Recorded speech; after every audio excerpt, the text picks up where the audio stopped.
దీంతో ప్రజల్లో కొంత వ్యతిరేకత వచ్చినటువంటి నేపథ్యంలోనే వైఎస్ఆర్ కాంగ్రెస్ పార్టీ ఏ విధంగా ప్రజలు తిరస్కరించారనేటువంటిది మనం చూసాం.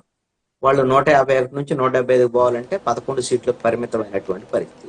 ఈ రోజున ఆయన ప్రతిపక్ష హోదా కోసం ఆయన కోర్టులను ఆశ్రయించాల్సినటువంటి పరిస్థితి ఎందుకు వచ్చిందంటే, ప్రజలు ఆయన్ని ప్రతిపక్ష నాయకుడిగా కూడా లేకుండా జగన్మోహన్ రెడ్డిని మూలన కూర్చోబెట్టినటువంటి పరిస్థితి ఉంది.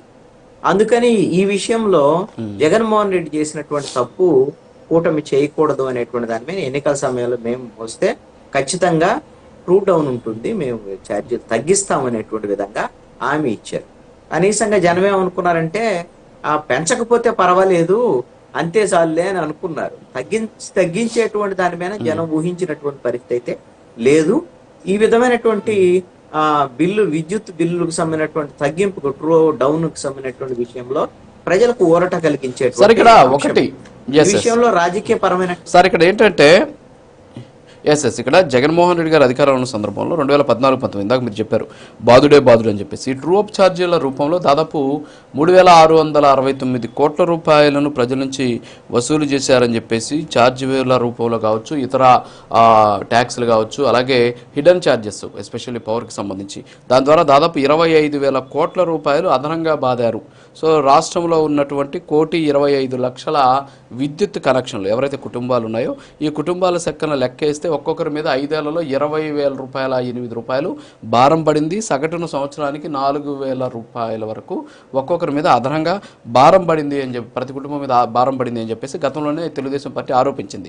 మరి ఇప్పుడు ఇవన్నీ కూడా అంటే ఈ భారం తగ్గిందని అనుకోవచ్చా మనం, లేకపోతే ఇంకా ఏమన్నా వీటన్నిటిని తీసుకొచ్చి సర్దుబాటు రూపంలో ఇందాక మనం అనుకునే అదేదో ఇంకొక రూపం అంటే హిడెన్ ఛార్జెస్ రూపంలో వాటిని ఏమైనా దీంట్లో యాడ్ చేసేటటువంటి అవకాశం ఉన్నాయనుకోవచ్చా సార్?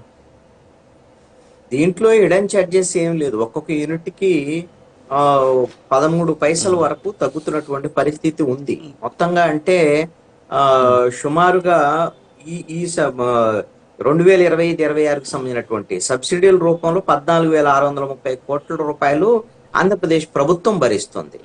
నేరుగా వీళ్ళకి విద్యుత్ బిల్లుల్లో తగ్గుతున్నటువంటి అంశం ఏంటి అని అంటే 928 కోట్ల రూపాయలు 68 కోట్ల రూపాయలు నేరుగా ప్రజలకు భారం తగ్గినటువంటి పరిస్థితి ఉంది.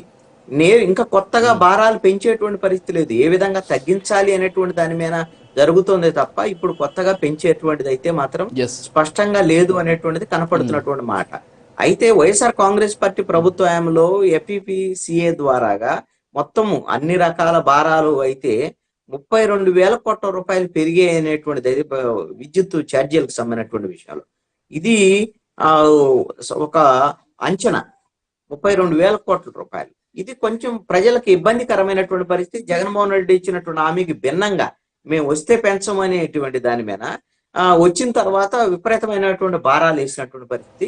ఇప్పుడు కూటమేమో పెంచకుండా తగ్గించేటువంటి పరిస్థితి. ట్రూ డౌన్ అనేటువంటి నిర్ణయం అయితే సంచలనాత్మకమైనటువంటి నిర్ణయమే. ఇప్పుడు వైఎస్ఆర్ కాంగ్రెస్ పార్టీ ఆరోపణ అంతా ఏంటి అంటే వీళ్ళు తగ్గించే దాని గురించి అంశం కాదు, మా దగ్గర అన్ని భారాలు వేయలేదు అనేటువంటి విషయంలో వాళ్ళు చేసేటువంటి ఆరోపణ తప్ప ట్రూ డౌన్ జరగలేదు అనేటువంటి దాని మీద ఇప్పుడు సబ్సిడీని ప్రభుత్వం భరిస్తుంది అనేటువంటి అంశంలో వాళ్ళకేం మరి డిఫరెన్స్ ఉంటాయని నేను అనుకోవడం.